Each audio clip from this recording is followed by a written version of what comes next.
السلام علیکم ورحمۃ اللہ وبرکاتہ۔ اعوذ باللہ السمیع العلیم من الشیطان الرجیم، بسم اللہ الرحمن الرحیم۔ رب اشرح لی صدری ویسر لی امری واحلل عقدۃ من لسانی یفقهوا قولی، رب یسر ولا تعسر وتمم بالخیر، رب زدنی علما رب زدنی علما رب زدنی علما۔ اللہم فقہنی فی الدین، اللہم الہمنی رشدی واعذنی من شر نفسی، اللہم انفعنا بما علمتنا وعلمنا ما ینفعنا وزدنا علما۔ اللہم انا نسألک علما نافعا وعملا متقبلا ورزقا طیبا، آمین اللہم آمین۔ سورۃ الانعام آیت نمبر 103 سے انشاءاللہ ہم پڑھیں گے 107 تک۔ لا تدرکہ الابصار، بسم اللہ الرحمن الرحیم۔ لا تدرکہ الابصار، نہیں پا سکتی اسے آنکھیں۔ یہ نہیں اللہ نے کہا کہ نہیں دیکھ سکتی اسے آنکھیں، یہاں پہ آیا ہے کہ لا تدرکہ، تدرک درک سے نکلا، اور درک کہتے ہیں کسی چیز کی گہرائی میں اترنا۔ جیسے آیا تھا نا منافقین کے بارے میں، فی الدرک الاسفل من النار، وہ نیچو نیچ ہوں گے، آگ کی گہرائی میں ہوں گے۔ تو جیسے درک اور درج کا اس دن، درج کہتے ہیں اوپر چڑھنے کو اور درک کہتے ہیں نیچے، تو درک کہتے ہیں کسی چیز کی گہرائی میں اترنا، اس کو گہرائی۔ تو آیا کہ پا نہیں سکتی، یہ نہیں کہا دیکھ نہیں سکتی، پا نہیں سکتی، کیونکہ دیکھنے کو تو قیامت کے دن بھی آنکھوں کو جو ہے وہ اللہ تعالیٰ کو بہت سی آنکھیں دیکھ سکیں گی، بہت سارے لوگ دیکھ سکیں گے قیامت والے دن بھی، لیکن جو ہے اس کی حقیقت کو نہیں پا سکیں گے۔ اللہ تعالیٰ کیا ہے، اللہ تعالیٰ جیسے اللہ تعالیٰ کی پنڈلی ہے، اللہ کا ہاتھ ہے، اللہ کا چہرہ ہے، لیکن ہمیں یہ نہیں معلوم کہ وہ کیسا ہے یا کس طرح ہے، وہ کسی کو نہیں معلوم، تو اس لیے یہ لفظ آیا۔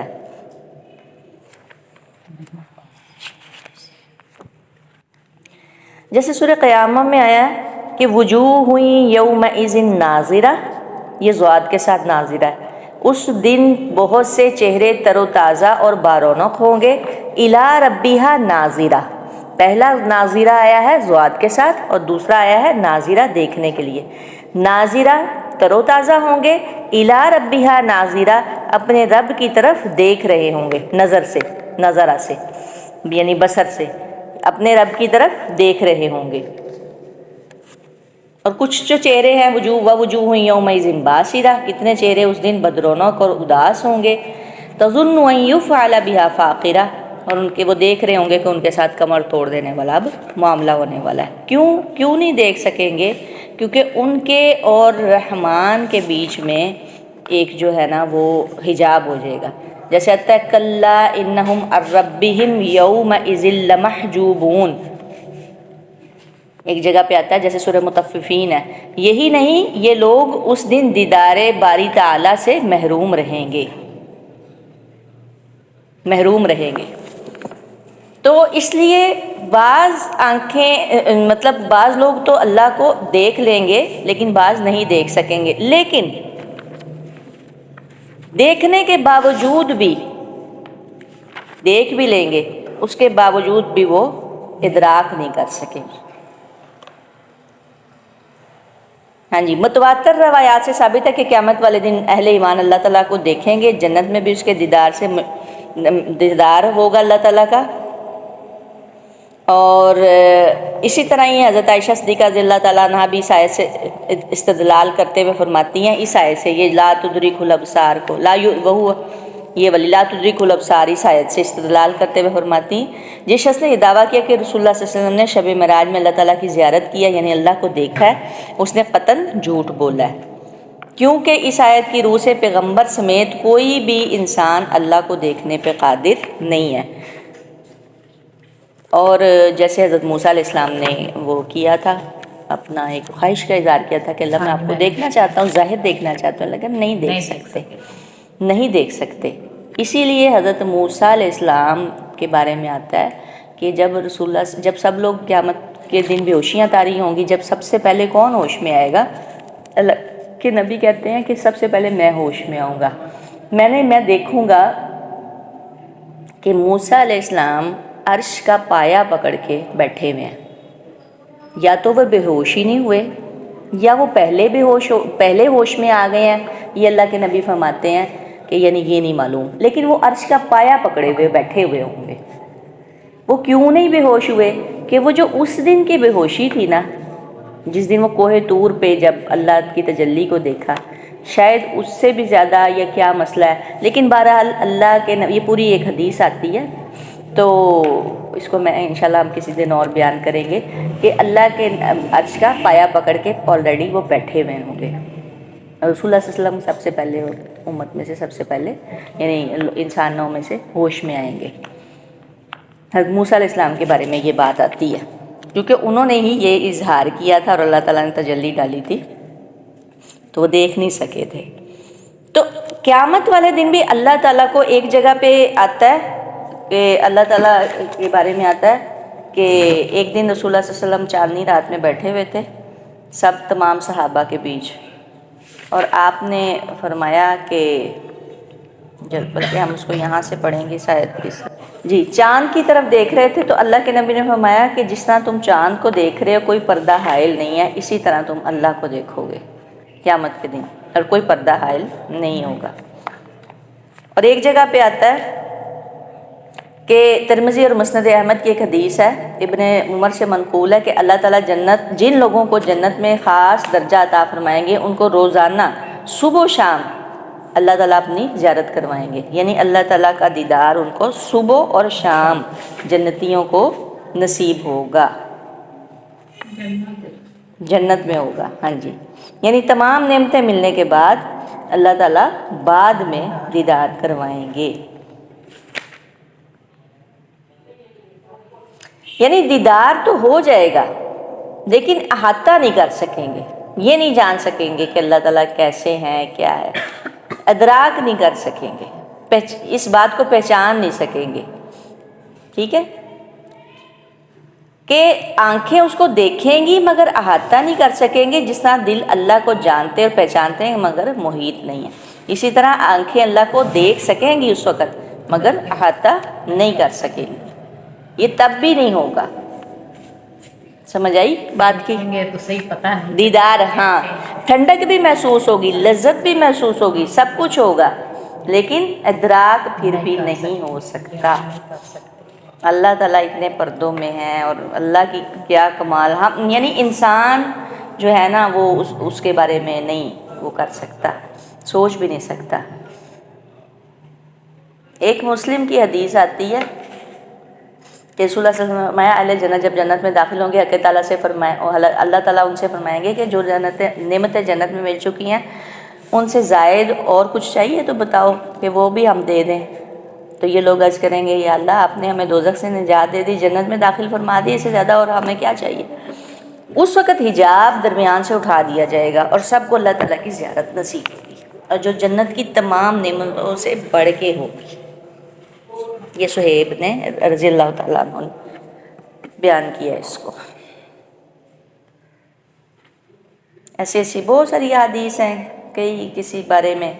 تو بہرحال جو ہے وہ آنکھیں اس کا ادراک نہیں کر سکتی. اچھا آگے چلتے ہیں اسی آیت کے. وَهُوَ يُدْرِكُ الْأَبْصَارَ، وہ پا لیتا ہے نگاہوں کو. یہ میری نگاہ اٹھی ہے نا، یہ کیوں اٹھی ہے، کس پہ اٹھی ہے. اور دیکھیں کائنات میں اربوں خربوں انسان ہیں، سب کے بارے میں اللہ تعالیٰ کو معلوم ہے کہ کون سی نگاہ کس لیے اٹھی ہے. یہ ہے اس کا علم. اللہ خود عرش پہ اور اس کا علم ہر چیز پر محیط ہے، اس کو ہر چیز کو اس نے گھیرے میں لے رکھا ہے. اس کی شان بیان نہیں کوئی بیان کرنے والا کر ہی نہیں سکتا. ہم اللہ تعالیٰ کی بڑائی کبریائی بیان کر ہی نہیں سکتے، چاہے ساتوں سمندر جو ہیں وہ سیاہی بن جائیں اس کا پانی اور تمام کائنات کے جو درخت ہیں وہ قلم بنا دیے جائیں، تب بھی اس کی ہم اس کی کبریائی اور بڑائی کو بیان کر ہی نہیں سکتے. پھر لوگ اللہ کے ساتھ شریک ٹھہراتے ہیں، اللہ کے شریک ٹھہراتے ہیں. اللہ جیسا بھی کوئی کر سکتا ہے. پھر اللہ والے نام لوگوں نے بندوں کو دے دیے، اللہ والے نام جو تھے، داتا جو تھا، وہ اللہ کا نام اٹھا کے کسی بندے کے ساتھ چپکا دیا۔ بات سمجھ میں آتی؟ نہیں آتی۔ اس لیے بڑی تکلیف اس بات پہ ہوتی کہ جب لوگ اللہ کے شریک، اور اللہ تعالیٰ سب سے زیادہ صبر کرنے والے ہیں۔ اب دیکھیں، آپ پرووائڈ کریں، شوہر نہیں برداشت کرتا کہ اس کی بیوی ادھر ادھر دیکھے، بیوی برداشت نہیں کرتی کہ شوہر میرا ادھر ادھر دیکھے، نہیں برداشت ہوتا۔ تو اللہ تعالیٰ کتنے صبر کرنے والے ہیں کہ اللہ یعنی ہمیں ہر چیز بغیر مانگے دے رہے ہیں۔ ہوا ہے، جو سب ایک پانی ہے، ہوا ہے، روشنی ہے، سانس ہے، ہم نے اللہ سے مانگا یا اللہ ہمیں سانس دے۔ وہ دیکھیں جو وینٹیلیٹر پہ پڑے ہیں، دن کا کتنا پیسہ خرچ ہوتا ہے۔ تو اللہ تعالیٰ بن مانگے دیے جا رہے ہیں، لیکن پھر بھی لوگ شریک ٹھہراتے ہیں۔ آج تک جو ہے نا، یہ ایک معمہ ہی بنا ہوا ہے کہ لوگ کیوں شریک اللہ کے ٹھہراتے ہیں۔ اللہ تعالیٰ سب کو ہدایت دے، اللہ معاف کر دے۔ بڑی تکلیف اس بات کی ہوتی کہ جب لوگ اللہ کے ساتھ شریک ٹھہراتے ہیں۔ اللہ اس بات پہ بڑا، بندے میاں بیوی ایک دوسرے کے معاملے میں صبر نہیں کرتے۔ عورت نہ مرد کرتا ہے، نہ عورت کرتی، دونوں ہی نہیں کرتے، دونوں نہیں کر سکتے۔ لیکن جس نے بنایا ہے اپنی مخلوق کو، وہ کیسے صبر کرتا ہے۔ سبحان اللہ و بحمدہ، سبحان اللہ العظیم، بالکل۔ اور پھر دیکھیں کہ اللہ تعالیٰ پھر یہ بات آتی کہ سارے زمین و آسمان ساتوں کے ساتوں بھر کے لے آؤ، سب معاف کر دوں گا، شرک معاف نہیں کروں گا۔ اس کی پکی توبہ توبۃ النصوح ہوگی، جیسے اسلام لایا جاتا ہے نئے سرے سے، پکی توبہ، جیسے کہ اللہ یعنی مسلمان ہونا پڑے گا، صحیح اسلام قبول کرنے پڑے، ادروائز اللہ کہہ رہے ہیں کہ شرک معاف نہیں کروں گا۔ اسی لیے مشرک کے لیے دعا نہیں ہے، پتہ ہے آپ لوگوں کو، اگر شرک کی حالت میں کوئی بندہ مر جاتا ہے تو اس کے لیے ہم دعا نہیں کر سکتے، اس کا حق ختم ہو جاتا ہے دعا کا، جی اس کا حق ختم ہو جاتا ہے۔ لا تدرکہ الابصار اور وہو یدرک الابصار، اس کو تو کسی کی نگاہ محیط نہیں ہو سکتی، اور وہ سب نگاہوں کو محیط ہو جاتا ہے۔ نہیں پا سکتی اسے نگاہیں، اور وہ پا لیتا ہے نگاہوں کو۔ اسے پتہ ہے کہ کیا، کہاں، کون سی نگاہ کیسے اٹھی، کس مقصد کے لیے اٹھی، اس کی نظر میں ہر چیز ہے۔ وہ لطیف الخبیر، لطیف لطف سے نکلا، لطف کہتے ہیں بہت زیادہ باریک بین، بہت باخبر، باریک بینی، باریک نقطے کو بھی جاننے والا۔ الخبیر، خوب باخبر ہے۔ قد جاءکم، تحقیق آ گئی تمہارے پاس، بصائر، کھلی دلیلیں، بصرہ کہاں سے نکلا؟ بصائر بصرہ سے، بصر کہتے ہیں دیکھنے کو، نگاہ کو، اور بصیرت کہتے ہیں اس کی اندر جو اس کی ڈیپتھ ہے، اس کا علم ہے، اس کو، اس کے جاننے کو۔ بصر تو کہتے ہیں نا حصی کسی چیز کو، جیسے میں آپ کو دیکھ رہی ہوں، ہم بکس کو دیکھ رہے ہیں، چیزوں کو دیکھ رہے ہیں، یہ ہے بصر، دیکھنا، کسی حصی چیز کو دیکھنا۔ لیکن بصیرت کیا ہوتا ہے؟ یہ چیزیں نہیں ہوتی، جو کہتے ہیں نا وہ آنکھیں ان کی ہیں لیکن دل ان کے اندھے ہیں۔ دیکھ سکتے ہیں، ہم درخت کو دیکھ رہے ہیں، آنکھ درخت کو دیکھ رہی ہے، لیکن دل جو ہے وہ، بصیرت جو ہے وہ اس کے بنانے والے کو نہیں دیکھ رہا کہ اس کو بنایا کس نے ہے۔ بہت سارے لوگ کہتے ہیں نا خود ہی بن گیا، یا فلاں بھگوان، یا فلاں، یعنی وہ اس کو نہیں دیکھ رہا۔ بس یہ ہے بصیرت اور بصر کا فرق۔ بصائر، کھلی دلیلیں، من ربکم، تمہارے رب کی طرف سے۔ فمن ابصر، تو جس نے دیکھ لیا، فلنفسی، تو اس کے لیے، اس کے اپنے لیے ہے۔ دیکھ لیا سے مراد یہ بصیرت ہے۔ جس نے بصیرت کی نگاہ سے دیکھا، اب دل کی آنکھ سے دیکھا، یعنی اس کے بنانے والے کو، اس کی تخلیق کو، یعنی کریشن کو دیکھنا اور کریٹر کو دیکھنا، خالق ایک تخلیق کو دیکھنا اور پیچھے پھر اس کی تخلیق کو دیکھنا، یہ ہے بصیرت۔ فمن ابصر، تو جس نے حق کو دیکھ لیا، فلنفسہ، تو اس کے اپنے لیے ہے۔ ومن عمی، اور جو کوئی اندھا بنا رہا، فعلیہ، تو اس کا وبال اسی پر ہے۔ علی، میں نے آپ کو بتایا تھا کہ خلاف کے لیے بھی آتا ہے، تو اس کا وبال اسی پر ہے۔ وما انا، اور نہیں میں، علیکم، تم پر، بحفیظ، کوئی نگرانی۔ اللہ کے نبی سے کہلوایا جا رہا ہے کہ آپ کہہ دیجئے کہ میں تم پر کوئی نگران نہیں ہوں، یعنی آپ اللہ کے نبی کیا ہیں؟ سراج و منیرہ، یعنی اللہ کے نبی جو ہے یا نذیر و بشیر، ڈرانے والے ہیں اور خوشخبری دینے والے ہیں، نگران نہیں ہیں۔ وَكَذَلِكَ، اور اسی طرح نصرف، ہم پھیر پھیر کر لاتے ہیں، صرفہ بار بار ایک چیز کو بیان کرنا پھیر پھیر کے، الآیاتی آیات کو ہم پھیر پھیر کر لاتے ہیں، آیات کو، یہ والی آیات شرعی آیات کی بات ہو رہی ہے۔ وَلِيَقُولُوا، اور تاکہ وہ کہیں، درستہ، پڑھ لیا ہے تو نے۔ درس کسے کہتے ہیں؟ کسی بک کا نالج لینا، کسی کتاب کو پڑھنا، اس کا نالج حاصل کرنا، پڑھ لیا ہے تو نے۔ وَلِنُبَيِّنَهُ، اور تاکہ ہم بیان کریں اسے، لِقَوْمٍ، ان لوگوں کے لیے، یعلمون، جو علم رکھتے ہیں، جو جانتے ہیں۔ اس کے بارے میں آتا ہے کہ کافروں نے یہ بات کہی کہ قرآن تو اس کا اپنا گھڑا ہوا ہے، خود اللہ کے نبی نے نا خود ہی قرآن کو بنا لیا، جس پر دوسروں نے بھی اس کی مدد کی ہے۔ یہ لوگ ایسا دعویٰ کر کے ظلم اور جھوٹ پر اتر آئے ہیں، نیز انہوں نے کہا کہ یہ پہلے لوگوں کی کہانیاں ہیں جس کو اس نے خود ہی لکھ رکھا۔ اس کو ہم اس میں دیکھیں، اور ہم اس طور پر دلائل کو مختلف پہلوؤں سے بیان کرتے ہیں تاکہ یوں کہیں کہ آپ نے کس سے پڑھ لیا ہے، اور تاکہ ہم اس کو ان دانش مندوں کے لیے خوب ظاہر کر دیں۔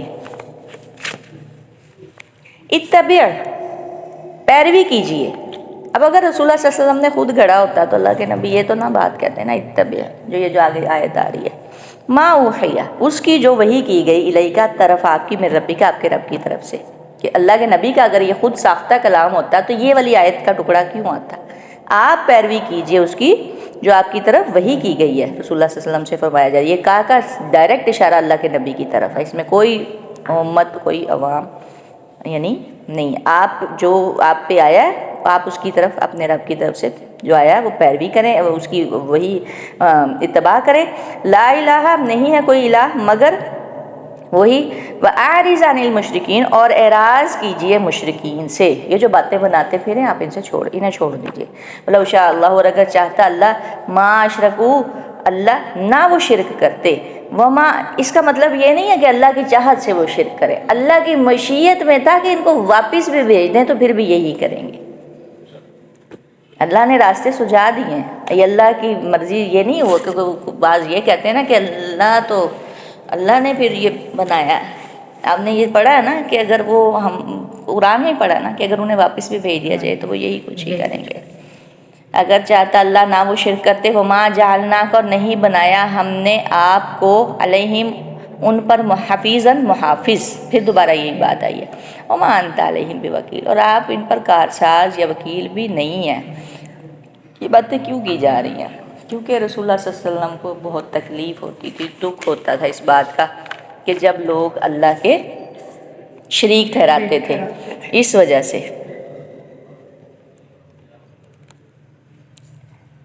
ہاں جی، یہ جو آ رہی ہے نا بات یہ والی کہ شرک نہ کرتے، اللہ کی مشیت اور یعنی اس نقطے کی وضاحت پہلے کی جا چکی ہے کہ اللہ کی مشیت اور چیز ہے اور اس کی رضا اور چیز ہے۔ اس کی رضا تو اسی میں ہے کہ اس کے ساتھ شرک نہ کیا جائے، تاہم اس نے اس پر انسان کو مجبور نہیں کیا، کیونکہ جبر کی صورت میں انسان کی آزمائش ہوتی ہے، ورنہ اللہ تعالیٰ کے پاس تو ایسے اختیارات ہیں کہ وہ چاہے تو کوئی انسان شرک کرنے پر قادر ہی نہ ہو سکے۔ یعنی اللہ کی مشیت اور اس کی رضا دونوں اور چیزیں ہیں، مختلف چیزیں ہیں۔ اس نقطے کو بہت سمجھنے کے لیے آپ کافی زیادہ ٹائم چاہیے، نالج چاہیے، یہ کچھ لوگ اس میں پھنس جاتے ہیں اس بات پر۔ اگر رسول اللہ صلی اللہ علیہ وسلم کے اختیار میں ہوتا نا تو سب سے پہلے ابو طالب کو کلمہ پڑھاتے۔